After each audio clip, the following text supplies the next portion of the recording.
এই মুহূর্তে আমার সামনে আছে হচ্ছে আমাদের সবার প্রিয়, আমাদের সকলের প্রিয় তুফান ভাই। তুফান ভাই কি অবস্থা? আলহামদুলিল্লাহ, খুব ভালো। আচ্ছা, বরবাদ মুভির শুটিং কিন্তু ইতিমধ্যে শেষ।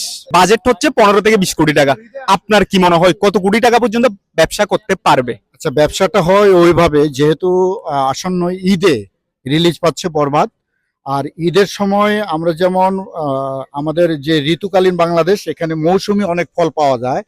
তো এক এক সময় এক এক রকমের ফলের ভিড় জমে, তেমনি ভাবে সিনেমার মৌসুম কিন্তু ঈদ গুলোতে, ঈদ ফেস্টিভ্যাল গুলোতে 10-12টা বা 15টা সিনেমা রিলিজ পেতে যাচ্ছে। তার মধ্যে বরবাদ আসতেছে, কিন্তু বরবাদের হাইপ হলো সর্বোচ্চ উপরে।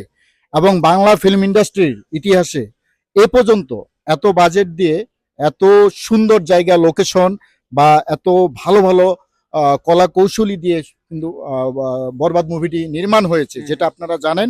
এটা ভারতের সর্বশ্রেষ্ঠ, যে বলিউডের মুভিগুলো যেখানে, হলিউডের মুভিগুলো যেখানে নির্মাণ করা হয়, সেই জায়গাতেই, সেই দৃশ্যেই, সেই লোকেশনে কিন্তু শুট হয়েছে, সেই ক্যামেরা বা কলা কৌশলীদেরকে নিয়ে। তো বরবাদ নিয়ে আমরা যে বাংলাদেশের জনগণ, যেহেতু মেগাস্টারের মুভি, আমরা অনেক আশা প্রত্যাশা করছি। যতই মৌসুমি ফল আসুক না কেন, মৌসুমি ফলের দোকানগুলোতে দেখবা আপেলের দাম কিন্তু কমে না। অবশ্যই। তেমনি ভাবে আমাদের ঈদে বরবাদের ক্রেজ কিন্তু কমবে না। যে যত ধরনের কালার রঙিন বা 1 বছর 2 বছর পর গত থেকে বের হয়ে কামব্যাক করুক না কেন? করুক না কেন, মেগাস্টার শাকিব খানের কাছে কোনো কিছুই না। বরবাদ, তোমরা জানো যে চ্যানেলের একটা অনুষ্ঠানে আমাদের মেগাস্টার নিজেই বলেছেন যে প্রধান চরিত্র অভিনয় করছেন, যে 100 কোটি টাকার ক্লাব উত্তীর্ণ করবে বরবাদ। কারণ তুফান মুভি তিনি করেছেন, তুফানের রেকর্ড, অর্থাৎ শাকিব খানের রেকর্ড শাকিব খানই ভাঙতে পারে, আর অন্য কেউ না। তো বরবাদ তেমনি ভাবে একটি ঐতিহাসিক সিনেমা হতে যাচ্ছে।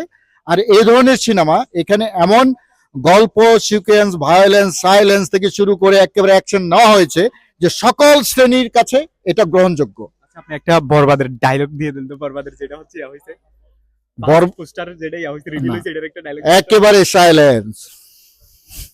আচ্ছা ঠিক আছে ভাই, তুফান ভাই, থ্যাংক ইউ।